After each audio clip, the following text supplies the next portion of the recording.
بسم الله الرحمن الرحيم يا من تحل به عقد المكاره ويا من يفتح به حد الشدائد ويا من يلتمس منه المخرج إلى روح الفرج. بسم الله الرحمن الرحيم. Alhamdulillah wa sallallahu ala Sayyidina Muhammadin wa alihi al-tahirin. Assalamu alaikum wa rahmatullah, and welcome to this podcast series of a commentary on Sahifa Sajjadiyya by Mizan Institute. الذي قصرت عن رؤيته أبصار الناظرين وعجزت عن نعته أوهام الواصفين. In this part of the dua, the Imam shifts over to the essence of Allah subhanahu wa ta'ala and how much of that essence is graspable for us. In other words, how much can we actually comprehend Allah subhanahu wa ta'ala? And so when it comes to our comprehension of something, we can either use our senses or we can use our minds and intellects to figure things out about that thing that we want to gain knowledge and cognition of. And so he begins by saying, الَّذِي قَصُرَتْ عَنْ رُؤْيَتِهِ أَبْصَارُ النَّاظِرِينَ, the one whom cannot be seen with the eyes of the beholders, the ones who are looking on. The eyes of the people, if they were to try to see him, they would fall short of such. And the reason for this is obvious, because if Allah subhanahu wa ta'ala was to be seen by the material eyes that we have, that means that he has to also be of a material origin. He has to have a materialistic existence. But that's not the case. As a matter of fact, it's not possible for Allah to be of such origins and existence because it goes against him being God. If something is going to be God, it cannot be in any way, shape, or form a materialistic being. And so this verb here, قَصُرَتْ عَنْ رُؤْيَتِهِ, قَصُرَتْ meaning falling short, kind of, I would say, implies that this incapableness and incapability of the eyes. Not that Allah has a problem.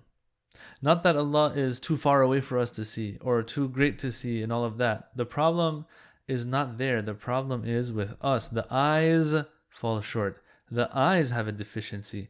We don't have the right eyes, so to speak, to be able to see Him, because the only eyes that we have are the eyes on the head. Yeah, of course, in that famous saying by Imam Ali alayhi salam that he sees Allah subhanahu wa ta'ala with the eyes of the heart, those are the right eyes to see him with. But there, seeing is going to be a metaphorical sight. It's not going to be the seeing that we use, the verb that we use to see in this in our daily lives. That seeing that we're accustomed to doesn't apply here. You cannot see him like that. So if Imam Ali says, I see him with the heart, it has another meaning to it. But if we're going to go by the conventional definition of seeing and sight, it's not possible to see Allah subhanahu wa ta'ala with the eyes. And it's not because of a fault or deficiency on His part, but rather we are not capable. The eyes fall short of seeing Him. Now, just to open up a parenthesis here, it says the eyes of the beholders. As you all know, we have other senses too. We have 5 senses, they say. One of those senses is sight. So why is it that only this one has been singled out here? The Imam doesn't say he can't be smelled, he can't be heard, he can't be felt, like with the touch and so on. And why does it point to the sight only? My guess is that because seeing and sight is the most important sense that we have. In other words, if you were to ask people which of the 5 senses, if they were to not have any of the senses except for one, if they were to give up 4 out of 5 of their senses, which one would they keep? Usually, in my opinion at least, people would keep their eyesight. I'd rather be able to see than to only be able to hear, or to only be able to smell, or to touch.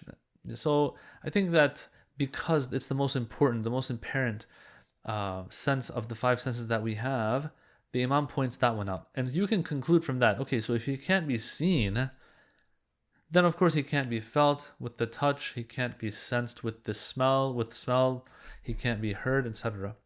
In other words, this sense is actually representing all of our senses, all of our physical senses.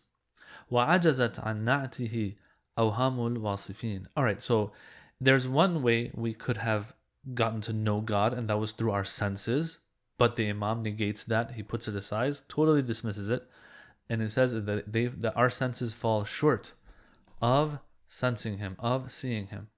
And that is because of a deficiency within our senses, not because of Him being deficient. But that's not the only way you can gain knowledge of things. For example, right now, in all of the different sciences that we have that use empirical data, let's just say, like, for example, medicine.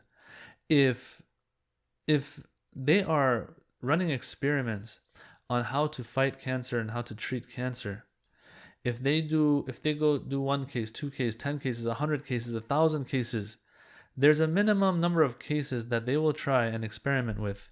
And if they're getting the same result every time, it's not like they are going to go through every single case of cancer out there before they come to a conclusion that, I don't know, such and such medicine is a cure for cancer.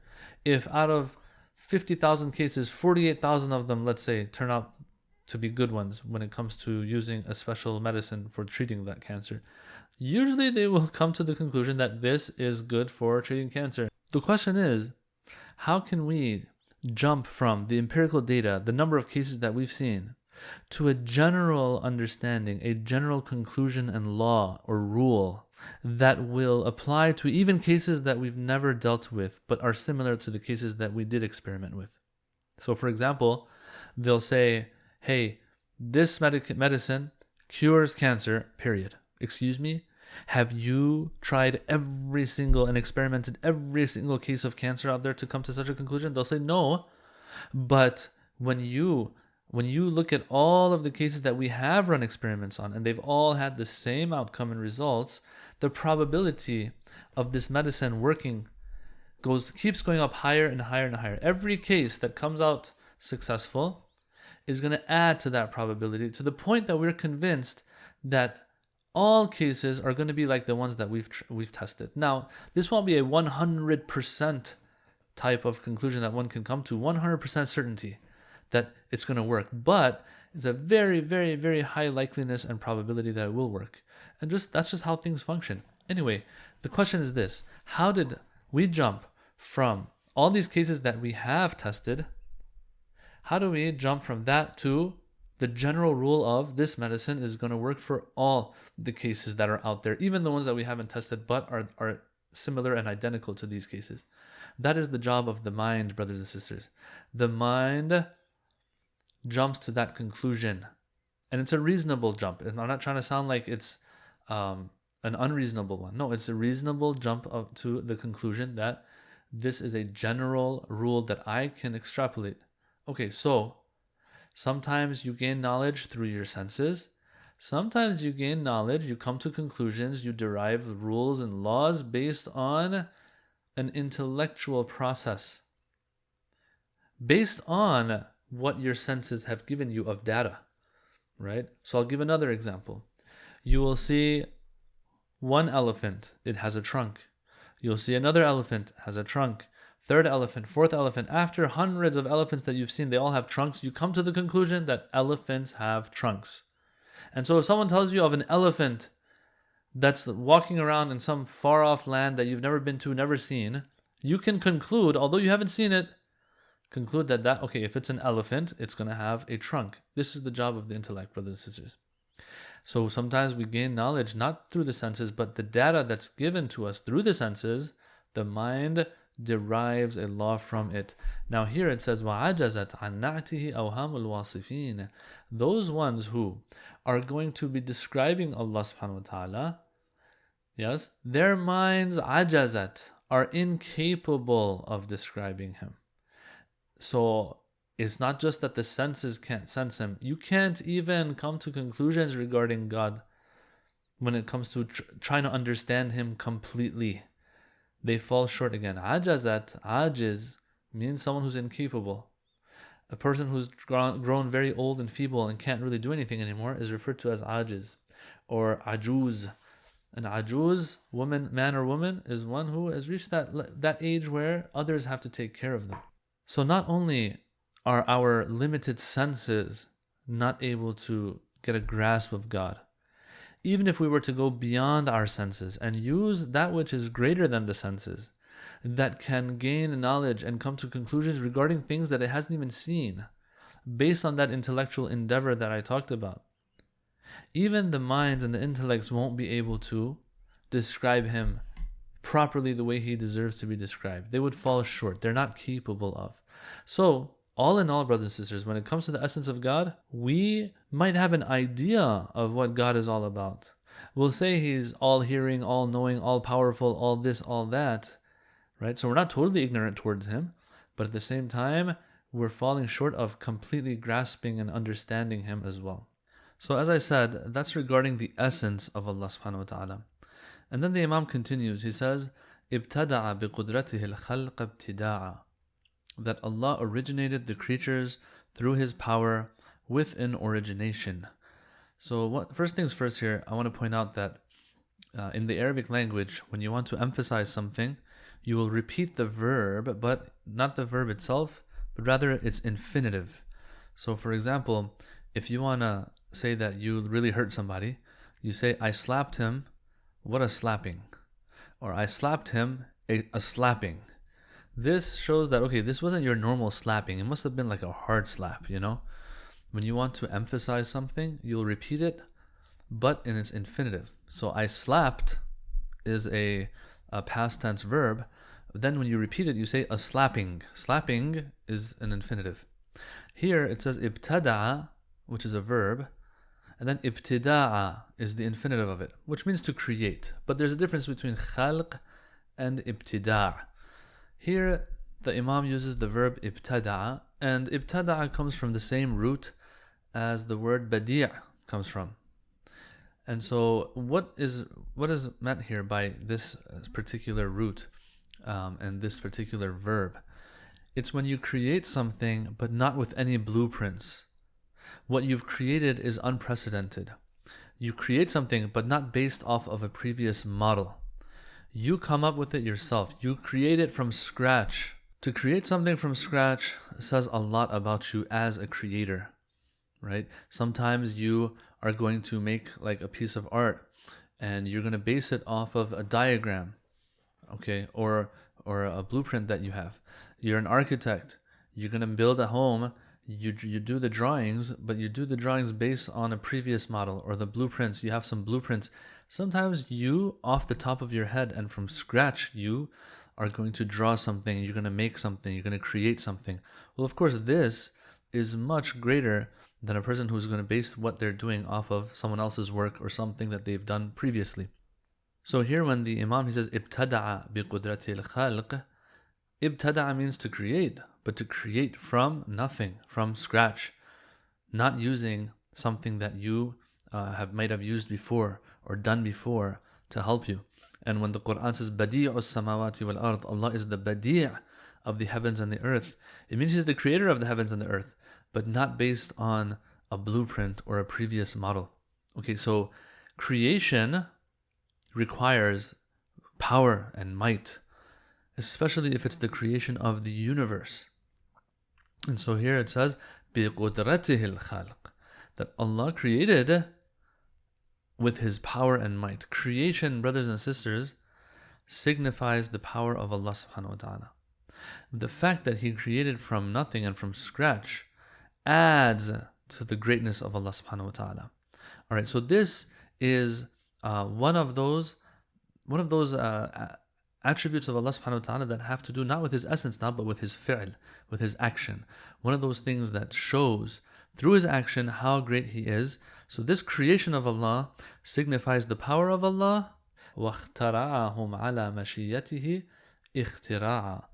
Not only did He give existence to things, but here some of these scholars have explained it like this, that Allah subhanahu wa ta'ala also, when He created and gave existence to things, He also gave them form and appearance based on His mashi'ah, based on His will and irada, which is based on His knowledge.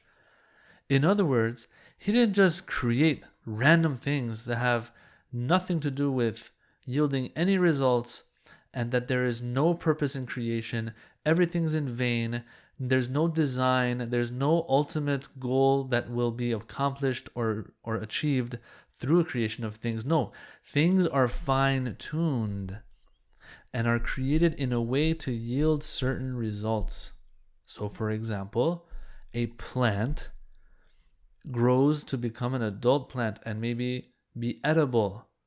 A tree, when it's a seed, is just a seed, but it grows into a tree and yields fruit that is going to be used by people. Now, I don't want to make everything about people here, but like, let's just say an elephant, a baby elephant is born and eventually matures into an adult elephant, and so on and so forth. So there are things that God have created, that the things that God has created, they're not just something random that Allah gave existence to. No, they are also fine-tuned. اخترعهم على مشيته اختراعا. The translation here, it says He devised them in accordance with His will, with a devising. Once again, it's emphasizing that He devised. He came up with something. He came up with a model now. He came up with an appearance and form for everything. هو الذي صوركم فأحسن صوركم. Allah says in the Quran, He's the one who gave you form and was really good about it. He did a good job and gave you good form. What constitutes good form?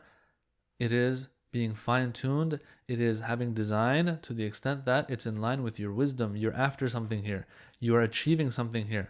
You are designing things in a way that they yield certain results. What are those results? Well, with all of creation, we have one thing, but then when it comes to mankind, in addition to that one thing, there's something extra as well. So two things are going to be yielded. The first of these two is mentioned here. ثُمَّ سَلَكَ بِهِمْ طَرِيقَ إِرَادَتِهِ. Once He gave existence to things, and once He gave them the form that He wanted to, based on His knowledge and wisdom and His will, He put them on the path of His will now, what He wants. So it's as if every creature of God is put on a set of tracks that are leading to a certain destination. As I said, baby elephant grows to become an adult elephant. It doesn't become a giraffe. A giraffe, same thing. Baby giraffe grows up to be an adult giraffe. A seed grows to be a tree, and so on and so forth. A baby grows up to be a mature adult human being. Everything, whether they like it or not, they are going to be growing in accordance with the takwini will of God. Takwini here meaning it has to do with creation. And they are fine-tuned for that. Unless something gets in the way of that baby elephant growing into an adult elephant, it will grow into an adult elephant. The seed that's planted, if the water, the sun, the sunlight, all of that is taken care of, it will grow into what it's supposed to grow. Whether it likes it or not. Me and you, whether we like it or not, if we eat food, we will grow. The only time we can stop ourselves from growing is if we stop eating. Yes, so we are all on these tracks that Allah has set for us, embedded within us, and we will move towards a certain destination that is in accordance with His takwini will, whether we like it or not. That is for all of creation and all of God's creatures. But in addition to that, there are some creatures of Allah subhanahu wa ta'ala that He has blessed and endowed with something extra than other creatures. And that is willpower, that is ikhtiyar, free will. That will also allow them to have another potential, in addition to the takwini potential they have of growing into a mature version of themselves. What is that? That is the ultimate felicity that is possible for them to achieve in this life for the hereafter. This is not for all of creatures. This is only for a select number of creatures out there that have a certain potential in addition to the general potential that all creatures have, that all creation has.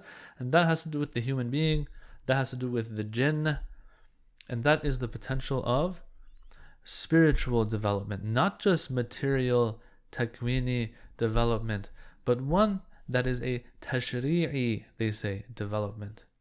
It is a spiritual ma'nawi, they say, development as well that's possible for them as a result of the extra that Allah has given them. And so the Imam goes on, he says, وَبَعَثَهُمْ فِي سَبِيلِ مَحَبَّتِهِ. He put them on another track as well. Not all of them now, the ones who can be on this track. He put them on the path and track of His love, the details of which, inshaAllah, we will get to in our next session. Walhamdulillahi Rabbil Alameen. Wassalamu alaikum wa rahmatullahi wa barakatuh.